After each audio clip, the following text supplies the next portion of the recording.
سڑک سے گزر رہا تھا میں، جس راستے میں وہ چرچ تھا۔ کرسچن آبادی اس چرچ سے کوئی 20 کلومیٹر دور تھی۔ راستہ نہایت کچا اور دشوار گزار تھا۔ چند لمحوں میں مجھے اندازہ ہو گیا کہ راستہ میری سوچ سے بھی زیادہ خراب ہے۔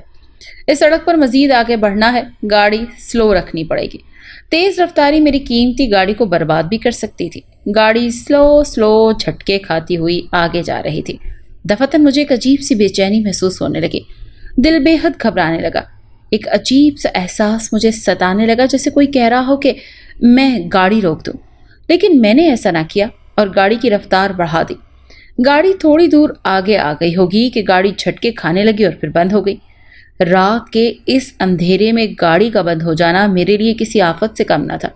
اوپر سے مجھے دیر بھی ہوئی جا رہی تھی۔ اگر آج وہ ڈیل نہ ہوتی تو پھر مجھے مہینوں انتظار کرنا پڑتا۔ اسی شش و پنج میں گاڑی سے باہر نکل آیا۔ رات کا اندھیرا بڑھتا ہی جا رہا تھا۔ رات کے 9 بجے تھے۔ اسٹریٹ لائٹ کی روشنی کافی ہونے کے سبب ایسا لگ رہا تھا جیسے 12 بج چکے ہیں۔ میں اس وقت کو کوسنے لگا جب اس سڑک پر آیا تھا، چنانچہ میں یہاں کسی امداد غیبی کا منتظر تھا۔ اچانک میرے ذہن میں موبائل استعمال کرنے کا خیال آیا۔ موبائل دیکھ کر میری امیدیں اپنے آپ ہی فوت ہو گئیں، کیونکہ موبائل لو بیٹری کے سبب بند ہو چکا تھا۔ یہاں سے قریبی آبادی بھی 20 کلومیٹر دور تھی۔ چنانچہ اب صبر کے سوا کوئی چارہ نہ تھا۔ مجھے پورا یقین ہو چلا تھا کہ میری ڈیل اب کینسل ہو جائے گی۔ چنانچہ میں امداد غیبی کے سہارے گاڑی کے اندر ہی بیٹھ گیا اور سیٹ کی پشت سے سر ٹکا لیا۔ تھوڑی دیر ہی گزری ہوگی، مجھے کسی کی درد بھری سسکیاں سنائی دیں۔ سسکیوں میں اتنا درد تھا کہ میرا دل از خود بھر گیا۔ مجھے ایسا لگا جیسے کوئی تڑپ رہا ہے، قریب ہی بہت تکلیف میں ہے۔ میرا دل خود بخود اس کی مدد کرنے کے لیے راضی ہو گیا۔ میں فوراً ہی گاڑی سے باہر نکل آیا۔ باہر سناٹے اور سردی کا راج تھا۔ سسکیوں کی آوازیں بدستور جاری تھی، جیسے کوئی عورت شدید کرب میں ہو۔ پہلی بار مجھے نہایت خوف محسوس ہونے لگا۔ رات کے سناٹے اور سردی میں کون عورت تھی جو یوں رو رہی تھی؟ کون؟ میں کانپتی ہوئی آواز میں بولا۔ میری آواز لگانا ہی تھا کہ سسکیوں کی آوازیں رک گئیں۔ میں نے گھبرا کر ادھر ادھر دیکھا، وہاں تو کوئی بھی نہیں تھا۔ مجھے اس سڑک سے منسلک سارے واقعات ایک ایک کر کے یاد آنے لگے۔ تو واقعی یہ سڑک آسیب زدہ تھی، جہاں کسی کا آسیب گھومتا ہے۔ اچانک مجھے پائلوں کے چھنکنے کی آواز سنائی دینے لگی۔ یوں لگ رہا تھا جیسے کوئی عورت گھنگرو باندھے رقص کر رہی ہو۔ اتنی سردی میں بھی پسینہ مجھے اپنی کن پٹیوں پہ بہتا ہوا محسوس ہوا۔ کون؟ سامنے آؤ۔ سامنے کیوں نہیں آ رہے؟ میری آواز لرز رہی تھی۔ جواب میں ایک کھنکھناتا ہوا کہا میں نے سنا، جو کہ غالباً یہ کہنا چاہ رہا تھا کہ تم ہو کون جو میں تمہارے سامنے آؤں۔ مجھے دل ہی دل میں جتنی آیات یاد تھیں ان سب کو میں نے زیر لب دہرانا شروع کر دیا۔ میں آیات کی تلاوت کرتے ہوئے گاڑی میں جا بیٹھا۔ آیات کی تلاوت کرنے سے میرے دل کو بے چینی اور خوف دور ہو گیا۔ سکون کا احساس مجھے اپنے اندر اترتا ہوا محسوس ہوا۔ میں فوراً کار میں جا بیٹھا۔ کار خراب اور باہر کا ماحول آسیب زدہ۔ میں نے کہی کی آواز اور گھنگروں کی جھنکار اپنے کانوں سے سنی تھی۔ یہ میرا وہم نہیں ہو سکتا تھا۔ یہ سوچ کر میرا دل بیٹھا جا رہا تھا کہ اس بھوتنا سڑک پر رات گزارنی پڑے گی۔ اچانک کسی خیال کے پیش نظر میں نے کار کی چابی گھمائی اور کار کا انجن سٹارٹ ہو گیا۔ یہ میرے لیے نہایت حیرت انگیز تھا۔ چنانچہ میں نے فوراً ہی گاڑی آگے بڑھا دی۔ میری گاڑی کی رفتار اب بھی آہستہ تھی۔ یہی میرے لیے غنیمت تھا۔ میں جانتا تھا کہ ہوٹل جانا اب میرے لیے بے وقوفی تھا، کیونکہ میرا کلائنٹ جا چکا ہوگا۔ تھوڑی ہی دیر گزری تھی کہ مجھے کار چلاتے ہوئے گاڑی کی مدھم روشنی میں سڑک پر کوئی کھڑا دکھائی دیا، جو کہ لفٹ کے لیے اشارہ کر رہا تھا۔ نہ جانے کس جذبے کے تحت میں نے گاڑی بالکل اس کے پاس جا کر روک دی۔ میں نے جس جگہ گاڑی روکی تھی اس کے بالکل بائیں طرف وہی پرانا چرچ تھا جو کہ زمانے کی ٹوٹ پھوٹ کا شکار ہو چکا تھا۔ میری گاڑی رکتے ہی نووارد تیزی سے میرے قریب آیا۔ وہ چہرہ دیکھتے ہی میں گمسم سا ہو گیا۔ اس قدر معصوم اور خوبصورت چہرہ میں نے زندگی میں پہلے کبھی نہیں دیکھا تھا۔ اس کی آنکھیں سب سے زیادہ خوبصورت تھیں۔ اس کی آنکھوں کو دیکھ کر ایسا لگا جیسے وہ میری شناسا ہیں، جیسے میں ان آنکھوں کو جانتا ہوں، جیسے وہ آنکھیں کبھی میری ہمراز ہوں۔ جی فرمائیے، میں نے شائستہ سے لہجے میں پوچھا۔ وہ کچھ غنڈے میرے پیچھے پڑے ہیں۔ اس کی آنکھوں میں وحشت اور لہجے میں خوف تھا۔ اس کے حسن سے متاثر ہو کر سوچے سمجھے بغیر ہی اس ویران اور پراسرار سڑک پر ایک لڑکی کو کیا کام؟ میں نے اسے گاڑی میں بول دیا کہ آ کر بیٹھو۔ اس کے بیٹھتے ہی مجھے اپنے ارد گرد نہایت تیز قسم کی خوشبو محسوس ہوئی۔ مجھے ایسا لگا جیسے ان آنکھوں کی طرح خوشبو بھی میری شناسا ہے۔ آپ کا بہت بہت شکریہ۔ اگر آپ لفٹ نہ دیتے تو وہ ہوس کے بھوکے کتے مجھے نوچ لیتے۔ اس کی کوئی ضرورت نہیں، وقت پڑنے پر ایک انسان ہی دوسرے انسان کے کام آتا ہے، مگر آپ اس ویرانے میں اور غنڈے سمجھ نہیں آیا۔ جی بس میری بدقسمتی، آج انہوں نے مجھے یونیورسٹی سے اغوا کیا اور یہاں لا کر اپنے اڈے پر قید کر لیا۔ ان کو پتا تھا کہ یہ سڑک آسیب زدہ ہے جس کا ان ہنڈوں نے فائدہ اٹھایا۔ میں موقع دیکھ کر وہاں سے بھاگ نکلی۔ اس کی بات سن کر میں نے بغور اس کا جائزہ لیا۔ مجھے ایسا لگا کہ وہ جھوٹ بول رہی ہے۔ اس کے لباس سے کہیں بھی ابتری ظاہر نہیں ہو رہی تھی، کہیں سے بھی ایسا نہیں لگا کہ وہ کسی گروہ سے بھاگ کر آ رہی ہے۔ اس کا لباس صاف ستھرا بے شکن تھا، جبکہ چہرہ بھی تر و تازہ محسوس ہو رہا تھا، بلکہ وہ اپنے لباس سے اس کی دنیا کی معلوم ہی نہیں ہو رہی تھی۔ مجھے اس کے جھوٹ کی وجہ سمجھ میں نہیں آ رہی تھی کہ وہ مجھ سے جھوٹ کیوں بول رہی ہے۔ خیر مجھے کیا، میرا کام اس مختصر مگر حسین سفر کو یادگار بنانا تھا۔ اگر آپ ناراض نہ ہو تو ڈنر کے بارے میں کیا خیال ہے؟ جی بہت شکریہ، میں گھر جانا چاہتی ہوں، گھر والے پریشان ہوں گے، وہ مسکرا کر بولی۔ لڑکی کافی اسمارٹ معلوم ہوتی تھی۔ اس نے نہایت صفائی سے مجھے منع کر دیا۔ میرا دل چاہا کہ میں اس سے پوچھوں کہ تم مجھ سے جھوٹ کیوں بول رہی ہو اور اس ویرانے میں کیا کر رہی ہو، لیکن میری ہمت ہی نہ ہوئی۔ نہ جانے کیوں میرے دل میں بنی اپنی بیوی کی تصویر کے ساتھ اس کی تصویر کا اضافہ ہو گیا۔ میری ڈیل تو کینسل ہو چکی تھی کیونکہ کافی وقت نکل چکا تھا، چنانچہ میں نے اسے روڈ جہاں اس کا گھر تھا وہاں چھوڑ کر اپنے گھر کی راہ لی۔ یہ داستان آگے بڑھانے سے پہلے میں یہ سوچ رہا ہوں کہ اپنا تعارف بھی کروا لوں، کیونکہ اس سے آپ کو میرے ماضی کو پڑھنے کے حوالے سے آسانی ہوگی کہ اتنی بڑی دولت مجھے کیسے ملی۔ میرا نام ظفر علی خان ہے۔ میرا تعلق جس خاندان سے ہے اس کا شمار کسی زمانے میں شرفا میں کیا جاتا تھا۔ کہتے ہیں جو شراب اور عورت بڑے بڑے فنے خانوں کو ٹھکانے لگا دیتی۔ پھر دادا جی بھی کس کھیت کی مولی تھے، انہیں ایک طوائف سے عشق ہو گیا۔ کہتے ہیں کہ عورت کی جوانی اور سمندر کے بھنور میں کوئی فرق نہیں، دونوں میں بربادی لازم ہے۔ پہلے تو سب دولت جائیداد ٹھکانے لگی، اس کے بعد طوائف کا شوق ساری شرافت نکل گیا۔ دادا جی اس صدمے کو برداشت نہ کر سکے اور طوائف کی بے وفائی کی طرح انہوں نے اپنی زندگی سے بھی بے وفائی کر ڈالی۔ والد صاحب جو اس جہان فانی میں موجود نہیں تھے، خدا نے انہیں غریق رحمت کرے۔ انہوں نے بہت محنت کی، ساری زندگی انہوں نے اپنے آپ کو محنت کی بھٹی میں جھونک کر مجھے اسکول اور کالج اور پھر یونیورسٹی کا راستہ دکھایا۔ نتاشا سے میری ملاقات یونیورسٹی میں ہوئی تھی، جہاں اس سے نظر ملتے ہی محبت کی بارش ہو گئی مجھ پر۔ نتاشا کا تعلق ایک بہت ہی امیر کبیر خاندان سے تھا، اسی لیے اس سے اظہار محبت کرنے کی مجھے کبھی ہمت ہی نہ ہوئی تھی۔ لیکن کہتے ہیں کہ اگر عشق سچا ہو تو اس کا اثر تو دوسرے تک پہنچتا ہی ہے۔ میں نتاشا سے کٹنے کی کوشش کرتا، لیکن وہ اپنے طرز عمل سے مجھ سے جڑنے کی کوشش کرتی۔ جلد ہی بیگانگی ہمارے درمیان شادی کے عہد و پیمان میں بدل گئی۔ اب اس سے شادی کرنے کے لیے مجھے امیر بننا تھا۔ میں جانتا تھا کہ نتاشا کے والدین مخمل میں ٹاٹ کا پیوند کبھی برداشت نہیں کریں گے۔ اس کے لیے مجھے اعلیٰ تعلیم حاصل کرنا ضروری تھا، لیکن شاید قسمت کو منظور نہ تھا۔ میری والدہ کا انتقال ہو گیا اور والدہ کی موت نے والد صاحب کی رہی سہی ہمت کو بھی توڑ کر رکھ دیا۔ کچھ دنوں تک والد صاحب چپ رہے، پھر انہیں چھوٹا اور مختصر سا گھر ویران لگنے لگا، چنانچہ انہوں نے مجھ سے شادی کی ضد شروع کر دی۔ والد صاحب کے مزاج میں کافی چڑچڑا پن آ چکا تھا۔ میں نے ٹالنا چاہا، لیکن انہوں نے صاف کہہ دیا کہ ایک لڑکی دیکھ لی ہے اور مجھے شادی کرنی ہوگی۔ چنانچہ والد صاحب کی ضد کے آگے مجبور ہو کر 29 اگست 2011 کو میری شادی کرا دی گئی۔ میرا خیال تھا کہ جب میری شادی کی خبر نتاشا کو ملے گی تو وہ مجھ سے نفرت کرنے لگے گی، کہ وفا کے میدان میں جفا کا شکوہ کرے گی، لیکن میرا اندازہ غلط ثابت ہوا۔ ایک روز میری ملاقات نتاشا سے ہو گئی۔ جس شاپنگ مال میں جاب کرتا تھا وہ وہاں شاپنگ کرنے کے لیے آئی تھی۔ مجھے دیکھ کر وہ سیدھا ہی میرے کاؤنٹر پر آ گئی۔ میں کترانا چاہا، لیکن میں کترا نہ سکا، کاؤنٹر تو چھوڑ نہیں سکتا تھا۔ مانتی ہوں ظفر تم نے شادی کر لی ہے، لیکن میں اپنے دل کا کیا کروں جو ہر وقت تمہاری ہی پرستش کرتا ہے۔ محبت تو روحوں کا تعلق ہے، اس میں جسمانی ملاپ کا کوئی دخل نہیں۔ سچی محبت تو وہی ہے جہاں روحیں ملیں، جسم نہیں۔ میری دعا تم ہمیشہ خوش رہو۔ نتاشا کے اس رویے نے میرے دل پر خاصی چوٹ کی تھی۔ میرا ضمیر مجھے ہر وقت ملامت کرتا رہتا تھا۔ ہر وقت میں بس نتاشا کے بارے میں سوچتا ہوں۔ بیوی سے میرا کچھ اتنا اچھا خاص تعلق نہیں تھا، ذہنی طور پر میں اس سے ہم آہنگ نہ ہو سکا۔ سچ تو یہ ہے کہ وہ صرف میرے باپ کے ایک وعدے کا نتیجہ تھی۔ بس میں کسی طرح سے اسے پیچھا چھڑانا چاہتا تھا، لیکن قدرت کو کچھ اور ہی منظور تھا۔ والد صاحب کی طبیعت اچانک خراب ہوئی اور مرتے وقت انہوں نے مجھ سے وعدہ لیا کہ جب تک سائرہ زندہ ہے میں اسے چھوڑنے کے بارے میں کبھی سوچوں گا بھی نہیں۔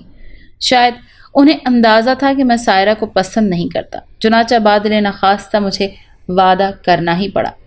والد صاحب کی موت کے بعد وہ فکس ڈپازٹ کی طرح مجھ سے چپک ہی گئی۔ میری نظر میں وہ ایک ایسی جونک تھی جو کہ خون چوسنا جانتی تھی۔ آپ سوچ رہے ہوں گے کہ میں ایک ایسا انسان ہوں کہ اپنی بیوی کے لیے کس طرح کے الفاظ استعمال کر رہا ہوں، مگر میں کیا کروں؟ وہ مجھے بالکل ہی پسند نہیں تھی۔ میں تو اس سے جان چھڑانا چاہتا تھا۔ اس کو دیکھتا تو نتاشا کا معصوم چہرہ میری آنکھوں کے سامنے گھومنے لگتا، اپنی اجڑی اور برباد محبت یاد آنے لگتی۔ نتاشا سے ملاقات کے بعد اس سے نفرت اور مزید گہری ہوتی چلی گئی۔ میں ہر وقت اس کے بارے میں سوچتا رہتا تھا۔ وہ اب بھی مجھے چاہتی تھی۔ میرا دل ہر وقت اس کے بارے میں سوچنے لگا، جس کی وجہ سے ایک تو میرے تعلقات سائرہ سے کشیدہ ہونے لگے اور اس کے بعد کام میں بھی بے دھیانی ہونے لگی، جس کی وجہ سے مجھے نوکری سے نکال دیا گیا، جس کا ذمہ دار بھی میں اپنی بیوی کو ہی سمجھنے لگا۔ میری تو قسمت اچھی تھی کہ گھر ہمارا اپنا تھا، جو کہ دادا جی اس طوائف پر نہیں لٹایا تھا۔ گھر اچھا خاصا بڑا تھا، جس میں صرف ہم دو ہی لوگ رہتے تھے۔ بے روزگاری اور پیسوں کی تنگی نے مجھے مزید چڑچڑا بنا دیا۔ ایک روز سائرہ نے کہا کہ اتنے بڑے گھر کو بیچ کر آپ ان پیسوں سے کچھ کاروبار کیوں نہیں شروع کرتے؟ ہم کرائے کے گھر میں چلے جاتے ہیں، بعد میں جب پیسے آ جائیں گے تو اپنا مکان واپس خرید لیں گے۔ سائرہ کی بات میرے دل کو لگی۔ پہلی بار مجھے ایسا لگا کہ میں واقعی اس کے ساتھ زیادتی کر رہا ہوں، لیکن وہ وفا کی پیکر کوئی شکوہ تک زبان پر نہ لاتی۔ میری بد زبانی، جھڑکنا، بے عزتی کرنا سب سہ جاتی، منہ پر کوئی شکوہ نہ لاتی۔ چند دنوں کی تگ و دو کے بعد میں نے ایک بندے کی مدد سے اپنا مکان بیچ دیا۔ مکان کافی اچھی قیمت میں بکا۔ مجھے یقین نہ تھا کہ میرا مکان 85 لاکھ کی خطیر رقم دے جائے گا۔ چنانچہ میں نے سائرہ کو اس بات کا علم ہی نہ ہونے دیا کہ مجھے اچھا منافع ہوا ہے اور سائرہ کو لے کر ایک قریب سے علاقے میں کرائے کے مکان میں شفٹ ہو گیا۔ اس علاقے کا نام بنجر کالونی تھا۔ واقعی وہ علاقہ بنجر کالونی ہی تھا۔ جس نے بھی اس کا نام بنجر کالونی رکھا ٹھیک ہی رکھا تھا۔ جگہ جگہ ابلتے گٹر، کچرے کے بڑے بڑے ڈھیر، چھوٹی چھوٹی گلیاں اور گلی کے کونوں میں بیٹھے اوباش نوجوان آتی جاتی لڑکیوں کو دیکھ کر سیٹیاں بجاتے، بےہودہ قسم کے تبصرے کرتے۔ میرا سائرہ کو اس گندگی کالونی میں لانے کا مقصد صرف اور صرف اس کو تنگ کرنا اور اذیت دینا تھا۔ اسے تنگ کر کے اور اذیت دے کر مجھے ذہنی سکون حاصل ہوتا۔ وہ تنگ آ کر مجھے خود ہی چھوڑ جاتی۔ میں اپنی زندگی میں اس کے جیسی صابر اور شاکر عورت نہیں دیکھی۔ میرے ہر ظلم کو وہ میری محبت سمجھ کر خاموش ہو جاتی۔ شاید اسے مشرقی بیوی کا فرض نبھانا بہت اچھا لگتا تھا۔ ہم جس مکان میں شفٹ ہوئے تھے اس کے مالک کا نام گوبند رام تھا۔ گوبند رام شکل و صورت سے گوبر دام معلوم ہوتا تھا۔ چھوٹا قد، عجیب سا جسم، چہرہ اس کا کالا سیاہ توے کا گمان معلوم ہوتا۔ اس کے پورے وجود میں صرف اس کی آنکھیں ایسی تھیں جو کہ جسم کے آر پار گزرتی معلوم ہوتی۔ ایسا معلوم ہوتا تھا جیسے اس کی آنکھیں نہیں، ایکس رے مشین ہے جو کہ بندے کو دیکھ کر اس کے دل کا حال بتا دیتی ہو۔ الغرض ہم اس مکان میں شفٹ ہو گئے۔ وہ مکان بالکل ویسا ہی تھا جیسے کسی عام ہندو کے ہوا کرتے ہیں، بس اس مکان کے صحن میں ایک پرانا کنواں تھا جس سے پانی نکالنے کا کام لیا جاتا تھا۔ سائرہ کو میں نے اس مکان میں پہنچا دیا اور خرچ کرنے کے لیے کچھ رقم بھی دے دی تاکہ اسے پیسوں کی تنگی نہ ہو۔ چنانچہ میرے پاس اتنی بڑی رقم تھی تو میرے دل میں بھی مستی سوزنے لگی تھی۔ چنانچہ میں نے نتاشا کو فون کیا اور اسے ہائی کلاس ریسٹورنٹ میں ڈنر پر انوائٹ کیا۔ ریسٹورنٹ شہر کا سب سے مشہور اور مہنگا ریسٹورنٹ تھا۔ نتاشا کو میں نے کال کر کے پنٹو ریسٹورنٹ کی دعوت دی۔ وہ چونکہ جانتی تھی اسی لیے اگلے ہی لمحے مجھ سے سوال کیا تھا کہ پیسے بھی ہیں یا نہیں؟ تم آؤ، تم سے ضروری بات کرنی ہے۔ میرا جواب تھا، تمہاری بیوی کو معلوم ہے کہ تم نے مجھے دعوت دی ہے؟ یہ دعوت تو اس کا حق ہے۔ وہ طنز کرتے ہنستے ہوئے بولی۔ اس کی اس گہرے طنز پر میں تل ملا گیا اور میں نے شدید غصے سے جواب دیا، میں تمہارا انتظار کروں گا نتاشا، تم کو آنا ہی ہوگا۔ میری بات سن کر وہ چند لمحے چپ رہی اور اس کے بعد پھر وہ بولی۔ اس کا لہجہ کافی گمبھیر تھا، دیکھو ظفر، یہ سچ ہے کہ میں تم کو چاہتی ہوں، مگر یہ بھی سچ ہے کہ میں ایک عورت ہوں۔ ایک عورت ہو کر دوسری عورت کی بربادی کا سبب نہیں بننا چاہتی۔ میں کچھ نہیں جانتا، اگر تم نہیں آئیں تو میرا مرا منہ دیکھو گی، میں نے چلاتے ہوئے کہا اور فون کاٹ دیا۔ شادی شدہ مردوں کے لیے سب سے آسان کام اپنی بیوی کو دھوکہ دینا ہوتا ہے۔ میں سارے شادی شدہ حضرات کی بات نہیں کر رہا، بہت سے ایسے بھی ہوتے ہیں جو کہ اپنی بیویوں سے بے حد محبت کرتے ہیں، لیکن میں ان مردوں میں نہیں ہوں۔ مجھے تو اس کی صورت سے ہی نفرت تھی، چنانچہ مکان سے ملنے والے پیسوں سے میرا ارادہ نتاشا کے ساتھ شادی کر کے سائرہ کو ویسے ہی چھوڑ کر کہیں گم ہو جانا تھا، اسی لیے میں نے نتاشا کو دعوت دی تھی۔ اس ریسٹورنٹ کی سب سے مشہور ڈش مغلئی پلاؤ تھا۔ چھوٹے چھوٹے بوٹیوں کے ساتھ روسٹ ہوئے وہ پلاؤ خاص قسم کے زیتون کے تیل سے تڑکا دیا جاتا تھا اور وہ بہت ہی لذیذ تھا۔ مجھے ریسٹورنٹ میں آدھا گھنٹہ ہو چکا تھا مگر نتاشا کا کوئی اتا پتہ نہیں تھا۔ میں ان تمام روایتی عاشقوں کی طرح انتظار کے سارے ریکارڈ توڑ دیتا۔ پونے ایک گھنٹے کے طویل انتظار کے بعد بالآخر مجھے وہ آتی دکھائی دی۔ اسے دیکھ کر یونیورسٹی کی ساری یادیں میرے ذہن میں تازہ ہو گئیں۔ گلابی رنگ کے شلوار سوٹ میں مجھے وہ اس دنیا کی سب سے حسین لڑکی معلوم ہو رہی تھی۔ اس کی سادگی بھی نہایت متاثر کن تھی جو کہ سامنے والے پر نہایت گہرا اثر چھوڑ جاتی ہے۔ وہ یونیورسٹی میں زیادہ گلابی رنگ استعمال کرتی تھی۔ پہلی بار جب ہمارے درمیان عہد و پیما ہوئے تھے تو بھی اس نے گلابی رنگ ہی پہن رکھا تھا۔ وہ کرسی کھینچ کر میرے سامنے بیٹھ گئی۔ اس کے چہرے پر گہری سنجیدگی تھی۔ آج تم نے وہی لباس پہن رکھا ہے جو اس وقت پہنا تھا جب میں نے اپنے دل کی بات کی تھی۔ وہ میری بات سن کر نہایت سنجیدگی سے گویا ہوئی۔ دیکھو ظفر، میں ایک عورت ہوں، عورت کے دکھ کو سمجھتی ہوں۔ میں کسی دوسری عورت کی بربادی کا سبب نہیں بن سکتی، لیکن سائرہ کو میں اپنی بیوی نہیں سمجھتا۔ اسے دیکھتا ہوں تو مجھے اپنی محبت کی قبر یاد آتی ہے۔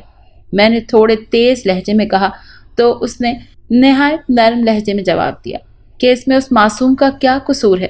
سارا قصور میرا ہے۔ میں نے تم سے محبت کی ہے۔ میں یہاں اس لیے ہوں کہ میرے پاس بہت سارے پیسے ہیں۔ ہم دونوں شادی کر کے یہاں سے دور چلے جاتے ہیں، میں نے اس سے کہا۔ اور اس کا کیا ہوگا؟ اتنے خود غرض تم کب سے ہو گئے؟ اگر مجھ سے شادی کرنی ہے تو اس کے مرنے کا انتظار کرو۔ میں اس وقت تک تمہارا انتظار کروں گی اور اس کے حق کو پورا کرو۔ یہ کہہ کر وہ ٹھینگا دکھا کر چلتی بنی۔ اس کی سرد مہری اور بے اعتنائی نے مجھے کھولا دیا۔ ایک دن پہلی بار میں نے اس دن شراب پی تھی۔ جب نشہ زیادہ ہو گیا تو میں نے گھر کی راہ لی۔ وہ غریب گھر کے دروازے پر میری راہ تک رہی تھی۔ مجھے اس طرح لڑکھڑاتے دیکھ کر وہ چونک گئی۔ کیا حال بنا رکھا ہے؟ شراب پی کر آتے ہیں؟ میرے کپڑوں سے اٹھتی بدبو کے بھبوکے محسوس کرتی وہ بولی۔ ہاں، تم سے مطلب؟ ہر وقت کی ٹینٹا مجھے اچھی نہیں لگتی۔ میں نے اسے چیختے ہوئے جواب دیا اور لڑکھڑاتے ہوئے اپنے کمرے کی جانب چل پڑا۔ میری آنکھوں کے سامنے نتاشا کی تصویر گھوم رہی تھی۔ اس عالم میں میں بیڈ پر بیٹھ گیا۔ تھوڑی ہی دیر گزری تھی کہ مجھے کمرے میں کوئی آتا دکھائی دیا۔ نیم وا آنکھوں سے میں نے نوارد کو دیکھا تو چونک پڑا۔ تو وہ کوئی اور نہیں نتاشا تھی۔ اس کی آنکھیں سوجی تھیں، چہرہ پرنم تھا۔ شاید وہ بہت دیر تک روتی رہی۔ تم آ گئی میری جان، میں نے نشے میں جھومتے ہوئے کہا۔ میری بات سن کر اس کی سوجی آنکھیں خوشی سے چمکنے لگیں۔ اس کے غمزدہ چہرے پر بہار آ گئی۔ اس نے ہاتھ پکڑا، دودھ کا گلاس دیا۔ آپ بھی نا، کبھی غصہ کرتے ہیں کبھی پیار، وہ میرے نزدیک آ کر بولی۔ نہ میری جان، میں تم پر کبھی غصہ کر ہی نہیں سکتا، میں نے ہمیشہ تم سے پیار کیا ہے۔ اتنا کہہ کر میں نے اس کو غور سے دیکھا۔ اس نے جواب دیا کہ میں اگر مر بھی گئی تو بھی صرف آپ کو ہی چاہتی رہوں گی۔ میری موت کے بعد بھی میری روح آپ کا سایہ بنی رہے گی۔ مرے تمہارے دشمن نتاشا۔ اتنا کہہ کر میں اس کو پھر غور سے دیکھنے لگا۔ میں نے دیکھا کہ میرے منہ سے نتاشا نام سن کر وہ چونک پڑی۔ پھر میں نے دیکھا کہ اس کا چہرہ سفید ہو گیا۔ اس کے چہرے پر لامتناہی سا سناٹا نظر آنے لگا۔ اس نے بیڈ سے اٹھنے کی کوشش کی لیکن میں نے وہ کوشش ناکام بنا دی۔ چند لمحے وہ میرے سامنے بیٹھی رہی۔ میری پیش قدمی میں شدت آ گئی۔ پھر کمرے میں گھپ اندھیرا چھا گیا۔ دوسری صبح میری آنکھ کھلی تو سر شدت سے درد سے بھاری ہو رہا تھا۔ آنکھوں کے گرد جیسے اندھیرا سا محسوس ہو رہا تھا۔ چند ہی لمحے گزرے ہوں گے کہ میں نے دیکھا کہ سائرہ کمرے میں داخل ہو رہی ہے۔ اس کے ہاتھوں میں چائے کا کپ ہے۔ چائے کا کپ لیتے ہوئے میں نے دیکھا کہ اس کے چہرے پر خفگی کے آثار ہیں۔ چائے کا کپ دے کر وہ میرے برابر میں بیٹھ گئی۔ میں چپ چاپ چائے پیتا رہا۔ گزشتہ رات کے واقعات دھندلے دھندلے نقوش میرے ذہن میں تھے۔ میں سمجھ رہا تھا کہ سائرہ ابھی کچھ کہے گی، شاید وہ رات کے گزشتہ واقعات کا تذکرہ کرے گی۔ میں اس کے بولنے کا منتظر تھا۔ یہ نتاشا کون ہے؟ اس کا چہرہ سرد تھا۔ اتنا سننا تھا کہ میرے ہاتھ کام گئے۔ اسے کیسے نتاشا کے بارے میں پتہ چلا؟ غالباً وہ میرے چہرے سے سمجھ گئی تھی کہ میں کیا کہنا چاہتا ہوں۔ رات آپ تھے میرے پاس اور یاد نتاشا کو کر رہے تھے۔ اس کا لہجہ چپتا ہوا تھا۔ چند لمحے تک کوئی بھی جواب مجھ سے سمجھ میں نہیں آ رہا تھا کہ میں اسے کیا بتاؤں کہ میں تمہارے نزدیک تھا، لیکن مجھے نتاشا یاد آ رہی تھی۔ مجھے خاموش دیکھ کر اس کے چہرے پر پھیلا دکھ اور گہرا ہو گیا۔ چند لمحے تک وہ خاموش رہی اور پھر بولی۔ اس کی آواز سے دکھ جھلک رہا تھا۔ میں آپ کی بیوی ہوں، آپ کی نوکرانی، آپ کی غلام نہیں۔ آپ کا رویہ شروع سے ہی مجھ سے اچھا نہیں رہا۔ میں سمجھتی تھی کہ آپ عادتاً ہی ایسے ہیں، لیکن مجھے پتہ چل گیا ہے کہ آپ مجھ سے محبت ہی نہیں کرتے۔ اتنا کہہ کر اس کی آنکھوں سے آنسو چھلکنے لگے۔ میں نے اسے رونے دیا۔ چونکہ میں چائے ختم کر چکا تھا، اسی لیے اٹھ کر کھڑا ہو گیا۔ وہ سمجھ رہی تھی کہ میں اسے بہلاؤں گا، لیکن میں نے ایسی کوئی کوشش نہیں کی۔ میں نہانے جا رہا ہوں، اس کے بعد مجھے کہیں کام سے جانا ہے۔ میرا لہجہ خشک تھا۔ آپ نے میری بات کا جواب نہیں دیا۔ وہ منمنائی۔ کیا جواب دوں تمہاری فضول ٹیں کا جو کبھی ختم ہی نہیں ہوتی؟ اتنا کہہ کر میں غسل خانے میں گھس گیا۔ سچ بات تو یہ تھی کہ اس کی آنکھوں سے بہنے والے آنسو نہ جانے کیوں مجھے سکون دے رہے تھے۔ نتاشا کی بے رخی اور سائرہ کی فضول بکواس نے آنکھ پر تیل کا کام کیا۔ چنانچہ میں پھر شراب کے اڈے میں گھس گیا۔ شراب کے اڈے پر میں نے ٹی وی میں دیکھا کہ ملک کے سب سے بڑے گھوڑوں کی ریس ہونے والی ہے۔ میں نے سوچا چلو وقت گزارنے کا اچھا ذریعہ ہے کہ کوئی کام دھام تو میں کرتا نہیں۔ چنانچہ میں ریس کورس پہنچ گیا۔ پہلے دن صرف میں نے دیکھا کہ ریس ہوتی کیسے ہے، کون سے گھوڑوں پر داؤ لگائے جاتے ہیں۔ مجھے یہ کھیل کافی دلچسپ لگا۔ نتاشا اور سائرہ کو بھول جانے کا اچھا بہانہ تھا۔ دوسرے دن 12 بجے میں پھر ریس کورس پہنچ گیا۔ اس دن اتوار تھا، شدید گرمی تھی، لیکن لوگوں کا ٹھاٹھے مارتا سمندر بڑھتا ہی جا رہا تھا۔ سامنے پھاٹک پر بڑی بڑی گاڑیوں کی قطاریں دور دور تک دکھائی دے رہی تھیں۔ دفعتاً مجھے ایک ہجوم نظر آیا۔ سامنے بڑے میدان میں لوگوں کا ازدحام تھا۔ سب کی نظریں اس میلے کچیلے فقیر پر تھیں جو پیپل کے پیڑ کے نیچے کھڑا تھا۔ اس پیڑ کے نیچے پان کا کیبن اور تھوڑے فاصلے پر گنے کے شربت والا بھی کھڑا تھا۔ وہ فقیر حد درجہ میلا کچیلا اور گندا تھا۔ اس کے جسم سے عجیب سی بدبو آ رہی تھی۔ وہ بہت ہی میلا کچیلا تھا، خاصی گندگی کا ڈھیر معلوم ہو رہا تھا۔ اس کے پورے جسم پر کپڑوں کی جگہ چیتھڑے لٹک رہے تھے۔ اس کے باوجود بھی لوگ اسے دلچسپ نظروں سے گھور رہے تھے۔ میری حیرت کا ٹھکانہ نہیں تھا۔ اس قدر گندے اور میلے کچیلے انسان میں ایسا کیا تھا کہ اس قدر مغرور اور معزز قسم کے لوگ اس کے لیے عقیدت مندانہ جذبات لیے موجود ہیں۔